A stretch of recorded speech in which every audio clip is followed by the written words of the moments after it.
Daily military reports reported. Kiev, Ukraine. Ukraine's leader voiced fear Thursday that the US could strike a deal with Russia behind his country's back, and rebuked France and Germany for a perceived softening of their stance in talks with Moscow. President Volodymyr Zelenskyy specifically warned Washington that its failure to block the construction of a Russian-built natural gas pipeline to Germany would be a grave political error. It would be a loss for the United States, and I believe it would be President Biden's personal loss, Zelenskyy said at a news conference. It would mark a serious geopolitical victory for the Russian Federation and a new redistribution of spheres of influence. And we'll move together where. Zelenskyy's undiplomatic comments reflected Ukrainian concern that the completion of the Nord Stream 2 pipeline bypassing its territory would deprive it of transit fees for pumping the Russian gas to Europe, erode its strategic importance and weaken it politically. The U.S. has strongly opposed the construction of the new Russian pipeline, but the Biden administration opted Wednesday not to punish the German company overseeing the project while announcing the new sanctions against Russian companies and ships. The Kremlin hailed it as a positive signal before a possible Biden's meeting with Russian President Vladimir Putin.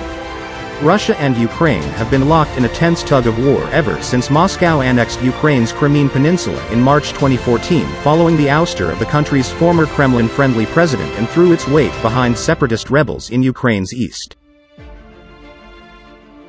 Zelenskyy said that even though U.S. Secretary of State Antony Blinken has assured him during a visit earlier this month that Washington would first consult Kiev on any Ukraine-related issues before it discusses them with Russia, he is still deeply worried.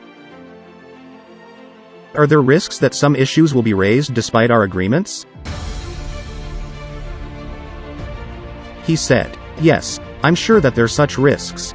I'll be frank with you, I'm scared by this situation." The United States stands firmly behind the sovereignty and territorial integrity of Ukraine, and I'm here to reaffirm that with the Foreign Minister today.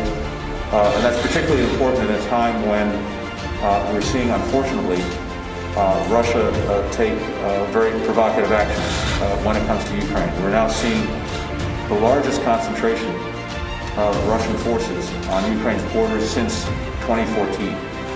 And that is of deep concern not only to Ukraine, but to the United States and indeed to many of our allies and partners.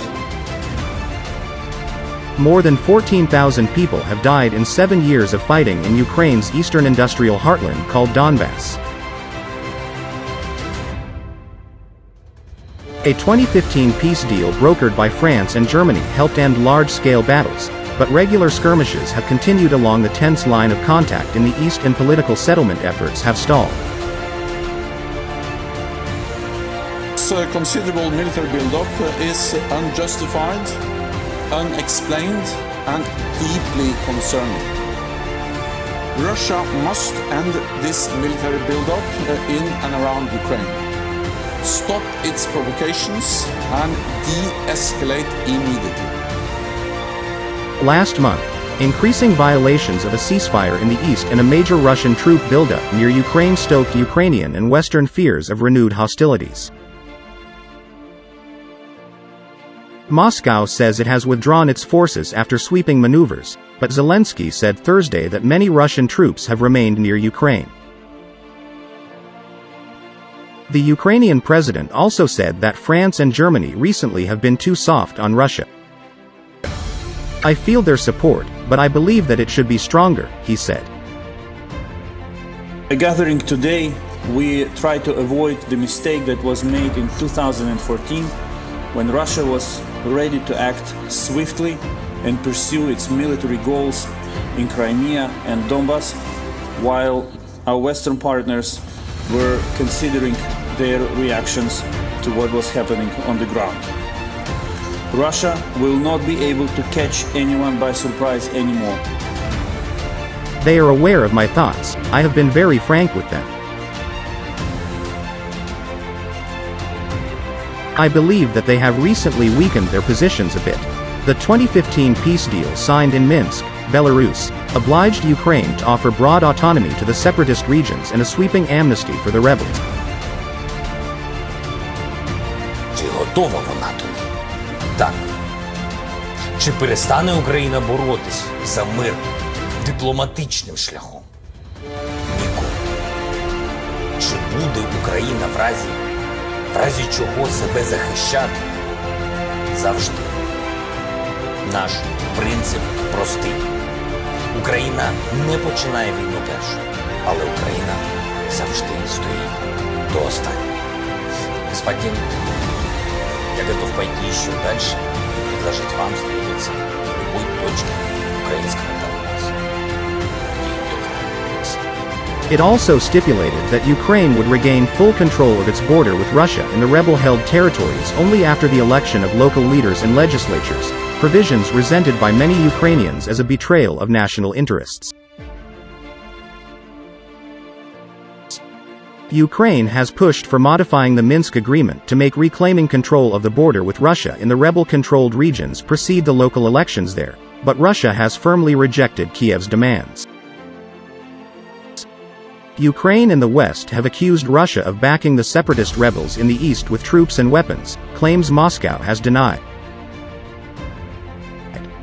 Moscow has strongly warned Kiev that it could intervene to protect civilians in the region if Ukraine tries to solve the conflict by force. Russia has granted citizenship to more than 600,000 people in the rebel-controlled regions. Zelenskyy warned Thursday that Moscow's efforts to offer Russian passports to local residents represents a serious challenge. He said his office has engaged in contacts with the Kremlin on preparing his meeting with Putin. A conversation between the Ukrainian presidential office and the Russian Federation has started to organize the talks, Zelenskyy said, adding that he could meet with the Russian president in a third country. The Ukrainian leader has previously suggested that he and Putin meet in eastern Ukraine, and Putin invited Zelenskyy to come to Moscow. In Moscow, Putin's spokesman Dmitry Peskov confirmed in Thursday's call with reporters that Russian and Ukrainian officials have had some preliminary discussions about a possible meeting, but added they have remained sketchy.